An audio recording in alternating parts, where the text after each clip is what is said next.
Hi guys, welcome to my channel. Before we check out today's video, guys, I'm trying to grow my channel. Please leave me a like, leave me a sub, and comment on the video if you enjoyed it. As always, let's check out today's video. What do you think of dating apps? Do you think they're net positive or net negative for the world? Good question. You really want to go here? Of course I want to go. Okay. I don't like them. I think that I do think they're necessary. dating apps are a perfect example of something which is both convenient and enjoyable, but not good for you. Okay. They have certainly opened up more opportunities for people to meet potential partners. And yet, we are in a world with the highest rates of sexlessness. Yeah, we're not as connected as we think we are. 1 in 3 men between the ages of 18 and 30 hasn't had sex in the last year. That tripled from 8% to 28% from 2008 to 2018. That's interesting. 50% of men say that they are not looking for a committed relationship. Whoa. That's down from 61% of men saying that they were. This is what I'm saying, ladies. Between the Pay ages of 18 attention. and 30 are looking for a relationship. So when women are saying we are the good Well, men, if the promises of easy access online dating were so true, how is it that we've ended up with a world where people are having less sex? less connectivity. Sexlessness has also increased for women too, but for men it's increased more, and they were starting at a higher baseline as well. Interesting. 50.1% of women for the first time in history are mothers. There are more childless women at 30 than there are women with That's the one I was talking about So, recently, for guys. almost all of human history, more women had kids under the age of 30 than over. Then And older. now it's switched. Yep. There's a study from Morgan Stanley that says by 2040, 45% of 25 to 45-year-old women will be single and childless. Damn. If online dating was creating this perfect facilitation Why is that for happening? relationships to start, You know, how are we ending up with all of these terrible stats. outcomes? Yeah. That's true. It's a question. What's wrong with the outcomes? What do you mean? Why should people care about being single? All the stats you've just said, I could look at them and say they're just sort of objectively neutral. Like there's no adverse consequence to society or the world. Oh, really? It's fine that people aren't Certainly having will kids. be. It's fine that people aren't having sex. I'm playing devil's advocate here, but like what is the negative Consequence. Okay, I get the question. described in your view? There are people for whom a life without a partner is the right choice. That's That's not everyone. That's like a minute. But it's not most people. Yeah. Most people want love. One of the biggest levers, in fact, the single biggest predictor of your health outcomes in life Connection. are the number of close connections that you have. Yeah. It's the number of friends. It's more than quitting smoking. It's more than going to the gym. It's more than stopping drinking. It's the number of close friends that you've got. And a relationship is a big close friend. Robin Dunbar says that in order to get into a relationship, you have to sacrifice 2 friendships. Because you can have around about 5 very close friends. If you want to get into a relationship, you need to get rid of 2. Get rid of Because there 2. is a minimum time investment. So, time investment. People that are in relationships have better health outcomes. They have onset of dementia later. They have Alzheimer's problems later on in life. They are less lonely. That seems pretty uncontroversial. And yet, both sides of the aisle, both men and women, are retreating from relationships and finding ways that they can justify this. Boss bitch culture and sort of the lean-in women's mentality, or men going their own way, and incel culture and the black pill for guys are both ways that each sex is trying to deal with the challenges that are coming out of the mating market. Both sexes are saying, I don't want to be a part of this anymore. I'm finding it so painful and difficult to be in this world. I'm just going to stop. Going to cast off any of it altogether. And then retroactively come up with a lot of explanations that can justify why they didn't need to be in a relationship in any case. And for some people, that's true. But for most people, that's not. Not for everyone. I'll say like 5%. Dating apps are clearly not, and as you say in your own words, and previously, aren't the only causal factor. So my question to you is, where did we go wrong and how do we go right? How do we fix it? Stop the gender war. Okay. So I think challenges in the mating market are coming from many directions. One of the main ones that will be pertinent to the people that are listening is the increase in female achievement in education and employment. Now, about 50 years ago when Title IX came in, there was a 13 percentage point swing in favor of men to women in universities. There were significantly more men than women. What's Title IX? It was an affirmative action policy that helped to yeah, that's what they did with black people recently. 50 years later, 2023, it's a 15 percentage point swing between men and women in university in the other direction. There are 2 women for every 1 man with a 4-year US college degree, around about by 2030. Women on average between the ages of 21 and 29 earn £1,111 more than their male counterparts. I knew it, yeah. Women are roughly twice as likely as men to say that they will value financial prospects in a partner. Around about 78% of women say that a stable job is something that is important for a partner to have, whereas around about only sort of 45% of men say the same thing. Men don't for a man to increase his rating on a 10-point scale by 2 points, he requires around about a 10-fold increase in his salary. Wow. For a woman to achieve the same 2-point improvement on a 10-point scale, her salary would need to increase by 10,000 times. Whoa. My point being that women... They have high standards. They are concerned about a partner's socioeconomic status significantly more than men are. Now, you can start to see that if you have a world in which women are attending university at high rates, they are achieving less men. more success in employment, at least in that sort of 21 to 29 range, which is when most people are perhaps looking for potential partners. And yet, the socioeconomic status of a partner to a woman is a big determinant of their level of attraction. You can start to see how this imbalance could cause a problem. Similarly, when we talk about education, a man with a master's degree on Tinder gets 90% more right swipes than a man with a bachelor's degree. So for all of the guys that are considering going and getting a master's degree, even if you think it's going to be useless, at least accept the fact that you get 90% more right swipes for the rest of your life. Or just lie about your masters. I don't know. All of this rolled together describes something called hypergamy, which is the female tendency to date up and across. On average, women want to date a man who is as educated or as employed as they are. Now, in a world in which, quite rightly, women have finally been able to achieve parity in education and employment status and have independence and not be financially reliant on their partner, all the rest of it, that's great for them. But it does come with its challenges for their dating. And this is what I've called the tall girl problem. So everybody knows what it's like to have a girlfriend who is 6 foot without heels. You go, if you want to wear heels, you're looking at professional athletes, because on average, women want to date a man who is at least as tall or a little bit taller than they are. So as women rise up through their own competence hierarchy in education and employment, they further shorten down the potential pool of eligible men that are as educated or more educated and as employed or more employed than they are. Yeah, that's true. This is a challenge. That's this what is we're just facing a now. Imbalance, right? What this causes is a very large group of men toward the bottom of this distribution to be essentially invisible to women. It causes a very large number of women, an increasing cohort, to compete for an increasingly small group of turbo-chad super performers at the top.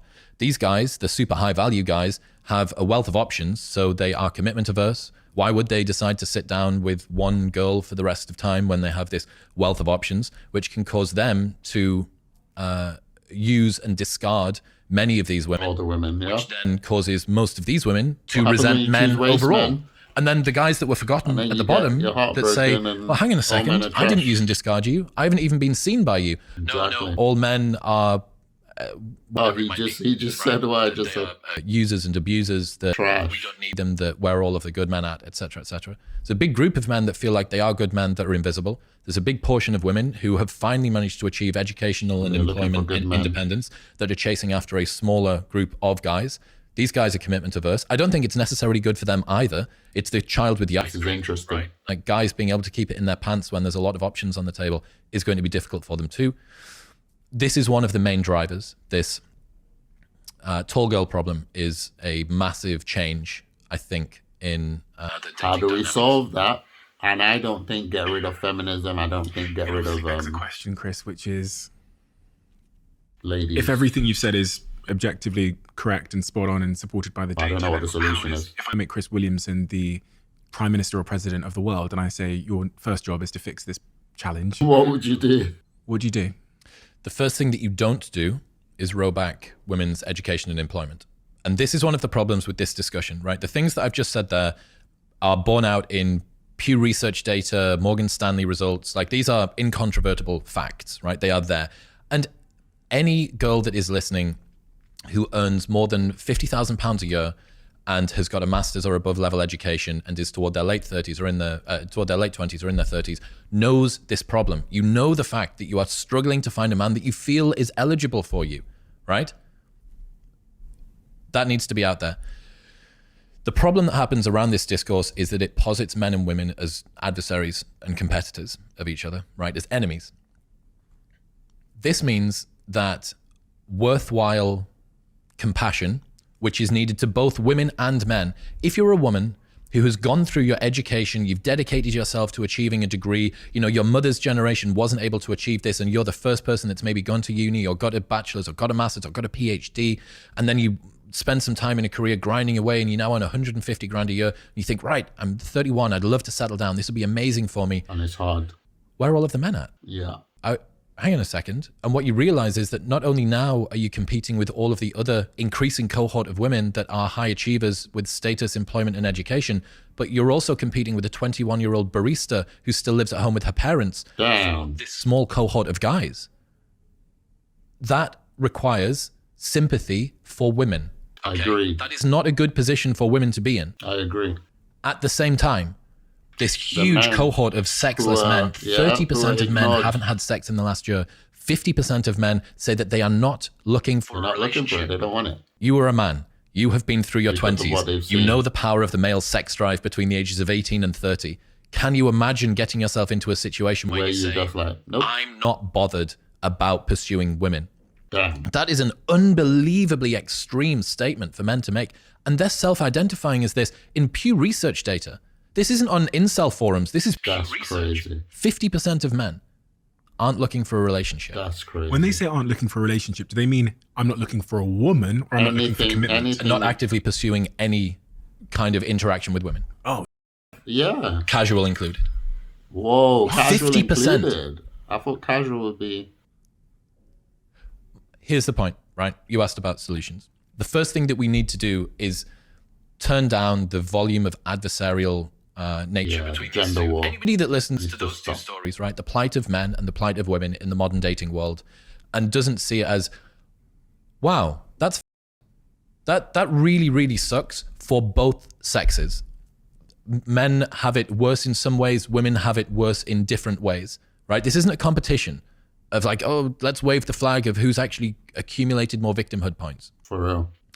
The first thing that needs to happen before anything is the volume of the conversation needs to be turned down. We need to see the challenges that are faced by both sexes. The second thing that needs to be put out front is that there needs to be a way to raise men up without bringing women Without down. bringing Because it is women very down. easy for you I to say, love okay, that. so women are out achieving men in education and employment. Let's just put the And reins on women them. used to rate themselves And up then without everything's bringing going to be men brought down. back. You go, look, I am not trying to row back any of the gains that have been made by women over the last 50 years. But you do want to have eligible male partners, Yep. right? If the thermodynamics of attraction include the fact that women tend to want to date across and up in terms of status, employment, and education, you need to do something, right? To raise the men up. Some of the things that you could look at doing in terms of solutions would be redshirting boys, so starting boys in school 1 year later. This is something that was put forward by Richard Reeves. The reason for this is that boys tend to mature less Later. quickly than girls. Yeah. If you were to start boys 1 year later in school, it would mean that they would be more effective at their age. They would be more mature mentally. That's one start. Another one that I think is probably more controversial, but would make a big impact, would be to stop derogating motherhood, right? To start pedestalizing motherhood again. There is a huge movement To not have kids. certain corners of women's advice that any woman who decides to become a mother is essentially a second-class citizen. I don't think that that's true. Damn. I don't think that a woman that chooses to become a mother is a second-class citizen. But women often fear becoming just a mother, right? Or just a wife, or at worst, a domestic prostitute. Yeah, it feels like they're doing nothing. Of family life into the open arms of a corporate employer. And laughably, we call this process freedom. Damn. How can it be that the thing that most of us are grateful for, a great mother in our life, has now been derogated as some sort of harmful? It's like to somebody's women. been rubed into a role that the patriarchy always wanted them to do. Isn't it? There was an article a little while ago that said maternal instinct is a myth. That basically the only reason that maternal instinct exists is because the patriarchy has convinced women that they're actually supposed to like kids. It's like, that's crazy. I can't even begin to explain how ridiculous that is. This If you look at world all is of the getting sex crazy, differences man. in terms of the way that humans work. Pedestalizing motherhood would make women fear being a mother less. It would make it an aspirational goal for them to like it used to be. pursue. One of the scariest stats that I learned was from a guy called Stephen Shaw. He did a documentary called Birth Gap. And in it, he talks about this declining birth rate. A meta-analysis by Professor Rinska Kaiser says that 80% of women who aren't mothers after their fertility window closes didn't intend to not be mothers. Yeah. Involuntary childlessness. Around about 10% of women are physiologically incapable of having kids. Very unfortunate. Around about 10% of women They'll do anything to have a kid. children. Which leaves a whopping 4 out of 5 non-mother women Choosing. who didn't intend to not be mothers. Okay. And these women have support groups where they come together to grieve for families that they never had. And it breaks their hearts that they weren't able to find the right partner in time before their fertility window closed. Oh, wow. And Professor Kaiser talks about the pain that these women feel. And Stephen Shaw's been to these support groups, that women who thought that they had more time, that struggled to find a partner in time, they grieve for families that they never had. Damn. And That's that painful. sentence just, it makes me Especially feel if you so didn't upset. Like, it's so painful to mean hear to, you know, like prospect these of a young woman people who that wanted to have a are family. making this decision. It's very difficult. That's hard. All right, guys, it's a long one, but I hope you guys enjoyed it. Thanks to the Diary of the CEO for that clip. That's actually really amazing content. And I think it's content that men and women or young people need to be listening to. It's very based, it's very clear, it's very balanced. It doesn't pitch men against women or women against men. It just gives you facts of what's going on, why it's happening, and what, you know, in his opinion, could fix it. To be honest, I think, you know, adhering to religious beliefs will fix this. As a Christian, there's no way in the Bible that gives you the opportunity to hate your fellow man, or, you know, start hating somebody for the color of their skin, or hating the other gender because they're all trash. No, we're meant to look forward to dialoguing with people, as well as, you know, entering relationships and getting married. So seeing how the world is making a complete 180 from the old days is very interesting. And my aim is to present videos like this to you guys so that you can have alternative, more down-to-earth videos and opinions on what's going on, rather than the channels that are just telling you, don't get married, get divorced, don't settle down, don't, you know, those channels, sometimes they just get on my nerves because they're not presenting solutions, they're just making the situation worse. I do want to say, young ladies, if you're currently trying to date, or, you know, or you're finding yourselves in the pocket of the extreme stuff that I talk about, which is I don't want to have a relationship, I don't want to get married, I don't want to have kids. Pay attention to what men are saying, because as you heard from that analogy, this analogy that he made, or this the explanation that he made about how women date has been there from way before women started getting into work and whatever. Women tend to marry men who are higher or better, or, you know, they marry for social status and strength and power and protection and all that good stuff. So now that women are now as educated as men or even more, they're still looking the same way. They're not trying to marry down like men used to marry down, right? So as a result, women, that's the reason why women are finding it really hard. An educated woman is not going to look at the average Joe, but the average Joe will look at a woman on his level or lower, right? In whatever capacity. So young people, pay attention, right? We still believe that God leads us in these issues. Make sure you choose your partner and make sure you settle down. Be intentional about this, because if you're not, it does catch up with you later on. All these decisions that we make in our 20s, they're not real decisions. Don't stand by them. Don't speak in your 20s saying you don't want to get married and then later on at 30 you change your mind. If you want to get married, be intentional now. Guys, what do you think of the video? Let me know your thoughts in the comments below. Remember, I do have a reaction channel. It's called Angelint Reacts. I'll put it on the screen right now. Please head over there and give me a sub and give me a like on my videos over there. I do trailer reaction and all of the reactions on other shenanigans. Thank you guys for watching my video. I'll see you in my next one. Peace.